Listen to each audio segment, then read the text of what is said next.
Chapter 9. Harpies Don't Cry. It took less than a week for the elves to start crossing the border into Demoth. They came in small groups of 2 or 3, and not as the large punitive army that the Duke had expected. These elves were lightly armed, and they wore no armour. Far from showing any kind of aggression, these invaders would flee any time they came face to face with so much as a peasant. They didn't hunt. They didn't even steal food from the local villages.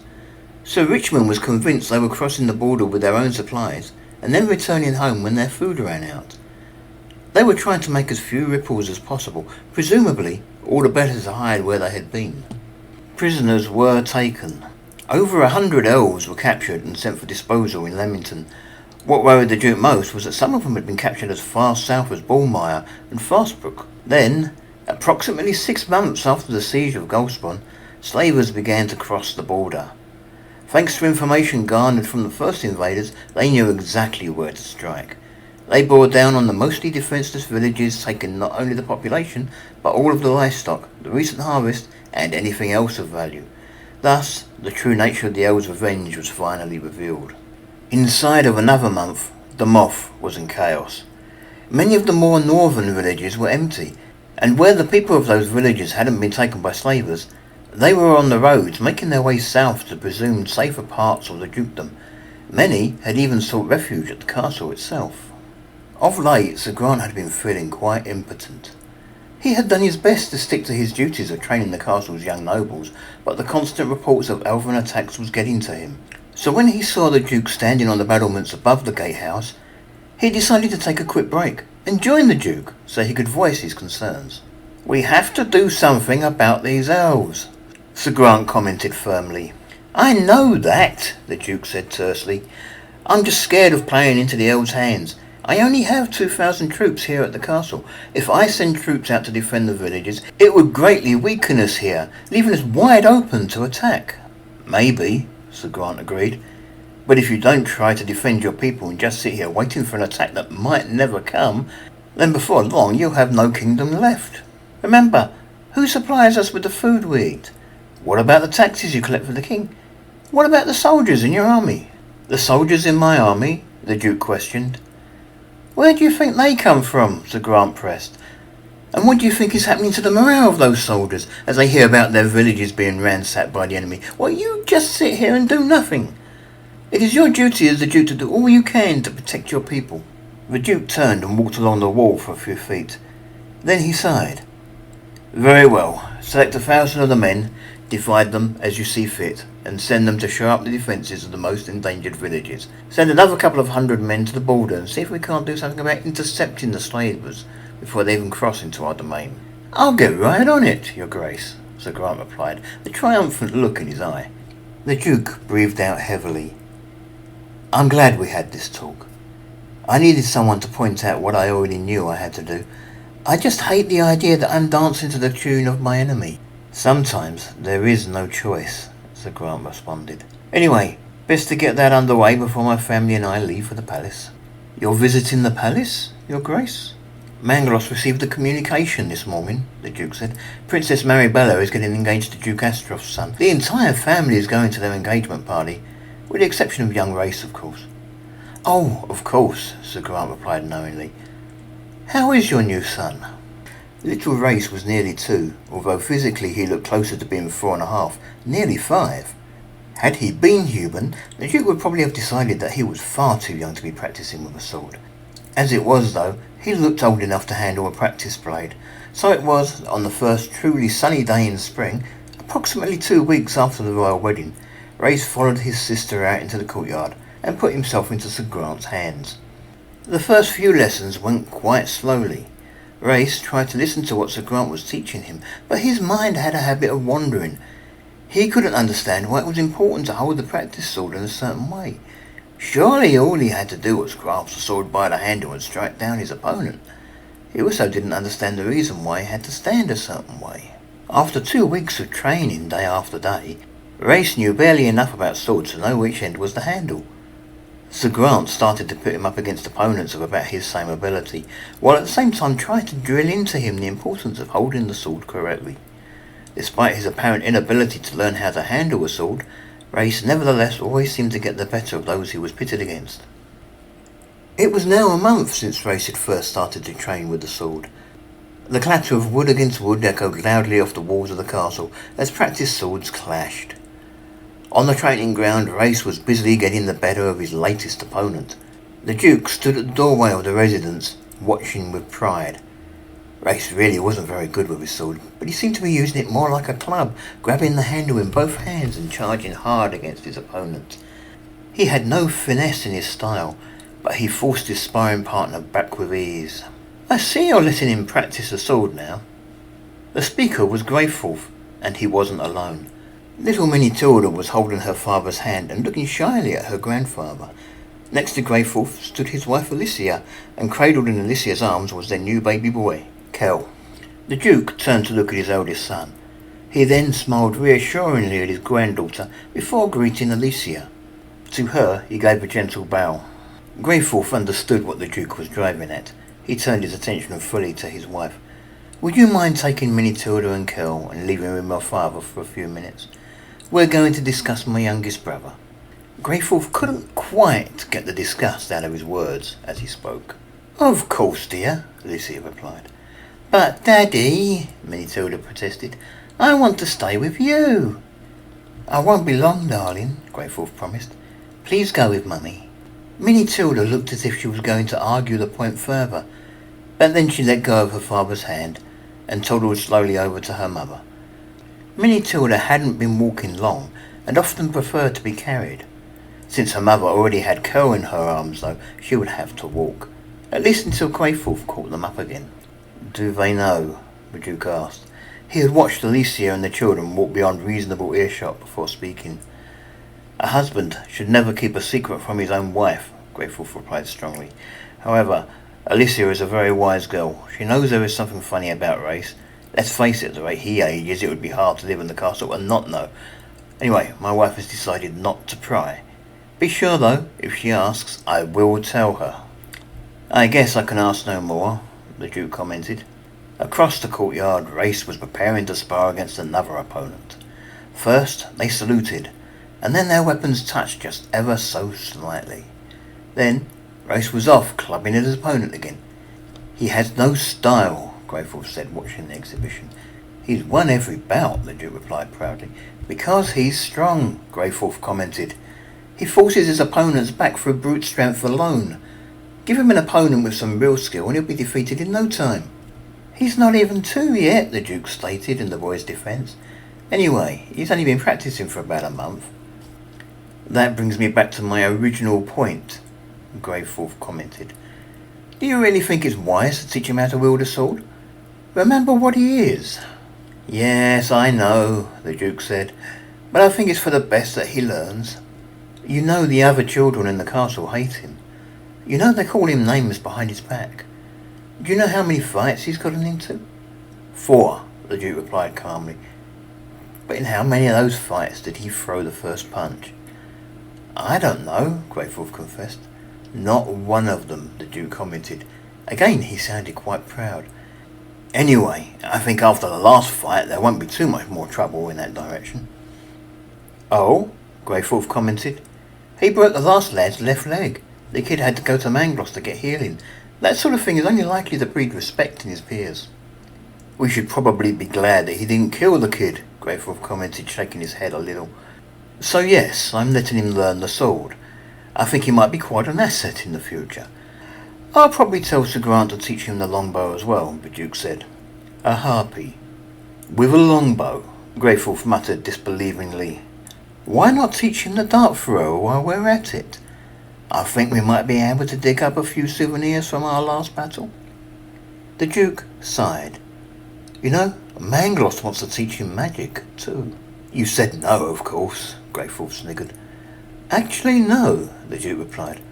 "I still haven't really decided." "But father," Greyforth insisted, "Harpies can't even wield magic. It's not in their nature. It'd be a waste of Mangloss's time." The Duke nodded his head just a little. "That was what I thought too. Mangloss, on the other hand, seems to have great hope in the boy." "Well," Greyforth grinned, "I suppose if anyone in our family should learn peasant magic, I can't think of anyone more deserving than he. Anything else you want to tell me? Greyforth's voice took on a darker quality. Perhaps you've arranged to marry off my daughter to him. Or maybe you plan to pass the dukedom on to him when the time comes. Or something like that. I know you don't exactly like Reyes, the Duke commented. Don't like him? Greyforth snorted. What's to like? He's a harpy. He should have died with the rest of his village. Are you surprised that the other children of the castle don't get on with him when his own brother wants to see him dead? The Duke asked. Admittedly, Reyes is hardly a saint, but neither has he acted any worse than any of my other children. How many fights did you start when you were his age? He's 2, Greyforth said. None. Assuming he was the age he appears to be. The Duke clarified. I see, Greyforth said slyly. A moment ago you were telling me how well he was doing for a lad of 2, and now you want me to assume he's older. I'm serious, the Duke said. How many fights did you get into when you were 4 or 5? I don't remember, Greyforth commented. A few, I suppose. Well then, said the Duke, feeling as if he had made a point. Then he changed the subject. There is something else I want him to do, but I want all of us to be involved. After the attacks on our villages, I thought it might be an idea if we were to learn Elistran. Elvish? Greyforth was shocked. Why would you learn that foul language? Actually, the Duke commented, I've heard that the various versions of Elvish tend to be quite beautiful in their way. You still haven't answered why, Father, Greyforth pressed. I'm thinking of the future. I'm hoping that this current misunderstanding with our pointy-eared neighbours will soon be solved. As soon as the slavers find out the villages are no longer unprotected, they'll stop coming. Yeah, so, Greyforth commented, what about the future? What if the king orders another stupid attack on an elven city, and once again we are left holding the baby? Wouldn't it be nice if we could send a high-ranking ambassador to the elves in an attempt to negotiate peace before things get out of hand? Do you really think the elves would just let one of us waltz into one of their cities as if it was the most normal thing to do? Greyforth sounded alarmed. We'd be lucky if we didn't just behead our ambassador on the spot. Then he seemed to hesitate. Actually, that does sound like an ideal task for Reyes. As for me, though, I want nothing to do with it. As you wish, the Duke agreed. Now, if you'll excuse me, I really ought to go and see where my wife and children have got to. The Duke nodded very gently, with his eyes slightly closed. He then turned his attention back to those practising in the courtyard. Specifically, he wanted to watch Reyes, who was once again getting personal tuition from Sir Grant. Sir Grant was standing just behind Reyes, his hand overlapping Reyes's as he guided the wooden practice sword. Once again he was trying to teach the Duke's son how to hold the sword and how to move when he wielded it in order for his body to flow from form to form. Not too far from Reyes and Sir Grant, Jenny was busy getting the better of her latest opponent. She stood to attention and saluted him. Today they were practicing by rotation. This meant that when a bout was over, both opponents were supposed to find a different partner for their next bout. According to Sir Grant, this was to prevent anyone from getting too comfortable with the fighting style of just the one opponent. As her bout ended and she and her sparring partner parted, Jenny took the opportunity to see how her little brother was getting on. If anyone could be more proud of the way Reyes handled a sword than the Duke, it was she. Jenny watched for a minute or two as Sir Grant tried to explain why Reyes needed to concentrate less on using his strength and more on his style. Then she decided to approach and offer, "Maybe I can help." Sir Grant looked up from his instruction and said, "It wouldn't hurt to give him a practical demonstration." Reyes looked wide-eyed at his sister and protested, "But she's twice my height." "When you're in combat," Sir Grant explained, "you can't just pick and choose opponents of your own height or smaller. You must learn to handle foes like your sister." Jenny sheathed her metal practice sword and then picked up one of the wooden blades off the weapons rack. Wood was reserved for those just starting to learn, and those who weren't deft or careful enough to be trusted with anything more dangerous yet. "I guess so," Reyes said. He broke free of Sir Grant's grip and stepped out onto the training ground in front of his sister. "I really don't see what I'm doing wrong, though. I keep winning." Jenny saluted her brother and then brought herself to an on-guard position. Reyes returned the salute and then advanced on his sister. Again he was wielding his sword like a club. Everything that Sir Grant had just taught him seemed to have been totally forgotten. Reyes came in hard. His first blow was almost enough to push Jenny off her feet, but her years of experience enabled her to redirect the power behind the blow. Then, in one deft stroke, she skillfully disarmed her brother. His small practice sword flew spinning through the air and fell with a clatter several feet away. "Good," Sir Grant said. Reyes looked disbelievingly at his empty hand, and then at the place where his sword had landed. Then he went to pick it up. "Want to try again?" Jenny asked. Reyes considered the idea for a moment, and then looked towards Sir Grant. The knight was standing as neutrally as he could, giving no clue as to what he thought Reyes should do. "I think I should learn how to hold it properly first," Reyes replied. "And that other thing." "Your posture," Sir Grant commented helpfully. "Posture," Reyes echoed. "Thank you, Jenny," Sir Grant commented. "You were a great help. You can go back to your own training now." Jenny returned her wooden sword to its place on the rack. Then she went to her next sparring partner. Reyes watched her go, and then he turned his attention fully to the instruction that Sir Grant was trying to give him. This time, he seemed to understand the importance of what he was being taught. Reyes was good for about half an hour longer. Unfortunately, this was the way most of Reyes's lessons tended to go. His legs were his weak point. One day Reyes might make a decent cavalryman, but he would never be able to hold his own amidst the infantry. "I think perhaps we should call it a day," Sir Grant said when he realised Reyes was beginning to struggle. "We can pick this up again tomorrow." Reyes nodded, and then bowed low before the knight, as he always did before leaving the training area. It was a mark of respect for a man who was teaching him how to fight. Reyes walked over to a low partition wall, not too far from where Jenny was still training. He sat down, taking the weight off his legs. From here, he watched as his sister, currently partnered with Anita, practiced her swordplay. As was usual, the two seemed well matched, each girl respecting her friend so much that neither was willing to risk an obvious opening in case it should prove to be a trap. Eventually, though, Anita did show herself once again to be the better of the two. She slipped under Jenny's defence and tapped her just lightly on the left leg with the flat of her blade. The two parted and saluted each other. "Can I talk to you?" Reyes asked, once the bout was finally at an end. By the tone of his voice, Jenny sensed that he was somewhat upset. "Of course you can," Jenny said with a smile. A bucket of water had been placed next to the wall, drinking water for the trainees. Jenny tipped a tankard into it and gulped it down. She then took a seat next to her brother on the wall. "It's not about the sword practice, is it?" Anita had also come over. She scooped some of the water out of the bucket using her hands. She then poured the bounty over her head. "No," Reyes admitted. He glanced at Anita and then back at Jenny. "I get the message," Anita commented. "I'll see you tomorrow." I didn't mean," Reyes started, and then he stopped. He watched Anita disappear out of sight. Something about his demeanour suggested he was even more upset. "What's bothering you?" Jenny asked. "Why am I hated so?" Reyes asked. He sounded almost desolate. "Hated?" Jenny said doubtfully. "I don't think you're hated. I've often heard Greyforth talk about me when he thinks I can't hear him. I've heard him say many times that he wishes I was dead," Reyes told her. "I don't know why. I've never done anything to hurt him. I'm always good around his children." "I doubt he says that," Jenny replied. She too had heard Greyforth make such comments. Even after nearly 2 years, her brother still seemed to see Reyes as a threat. "He does," Reyes insisted. "He was just talking to Father about me. I didn't hear every word they said. The noise of the swords drowned most of it out. But I heard him call me something, and tell Father that I ought to be killed. My own brother wants me dead." "What did he call you?" Jenny asked. It bothered her that Greyforth bandied the word harpy around so much.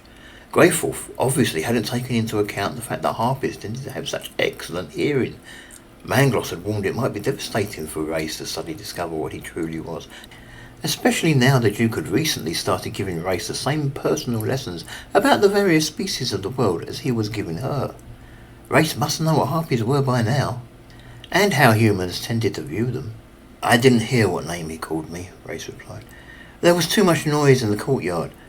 I'm pretty sure it was something nasty, though." Jenny felt her body relax. "If you didn't hear him, then how can you be sure it wasn't a compliment?" "There's something else," Reyes said sadly. 5 months from now, Tyr will be going to the big city to receive his knighthood. Everyone is going. You will be going, and Greyforth will be going, with his wife and children. Mother and father will be going. Guess who won't be going? I know, but I'm sure there's an excellent reason, Jenny said gently. I'd love to go. I enjoy that sort of thing. And I'd love to actually see the king. You remember the king's visit last year? I was stuck in the nursery. I wasn't even allowed to come downstairs until the king left. I missed out on a big feast, and I missed out on all the fun. I always miss out on everything. You were very young, Jenny told him. Father was trying to make a good impression on the new king, and he was afraid that a child as young as you were might have been more than a little distracting. I was very young, Reyes agreed. I hadn't yet reached 1 year of age, and yet I remember I could already talk. Now, I'm still not 2, and I train swords with those who are 4 and 5, as if that was my age. I've heard the servants talking about it. I age too quickly. I'm barely 2 weeks older than Minitilda, and yet she can hardly walk. What has Father done to me? Why has Father done this to me? I know a lot of children who'd love to grow as quickly as you do, Jenny told him. I myself would have loved to have been an adult as quickly as you'll make it. This isn't the fault of your father. It's in your nature. You're special. Special, Reyes repeated as if he was testing the word out. What do you mean? You're my brother, Reyes, Jenny commented. She was glad he had spoken when he had. She'd been on the verge of saying too much. You mean I'm a freak? Reyes translated for her. No, not a freak, Jenny refuted. Horse and tiger, Reyes. Whatever would make you think that? That's what the other children in the castle call me, Reyes said. I age quicker than any of them. I'm stronger than any of them. I've often heard them talking about me when they think I'm too far away to hear. They don't like me. They call me names and refuse to let me play with them. I think you might be my only friend in the world. I'll always be your friend, Jenny replied. I love you as my brother. I don't think you're a freak. I think you're special. One day I'm sure you'll realise that I'm not the only one who loves you this way. Father came out to watch you practice today. He wasn't here to watch me. He has never come out to watch me train. No, he came out especially to see how you were doing. He wouldn't have done that if he didn't love you. I guess Mother loves me too, Reyes conceded. She does, Jenny agreed. And Tyr may not spend time with you like I do, but he has a lot on his mind with his upcoming knighthood and stuff. Reyes nodded. I know he's not been the same since you got back from the wedding. Jenny inclined her head slightly. Yes, I think he's upset that Maribella chose someone else. Anyway, I remember how it was on the day you were born. He was there by your side, protecting you from anyone and anything that might try to hurt you. You make it sound like I was born in the middle of a battle, Reyes commented. Jenny quickly changed the subject. Your family loves you. That's all that should matter. Now, after all that exercise, I really need to spend some time in the bath. Afterwards, maybe you and I should find some game we can play together.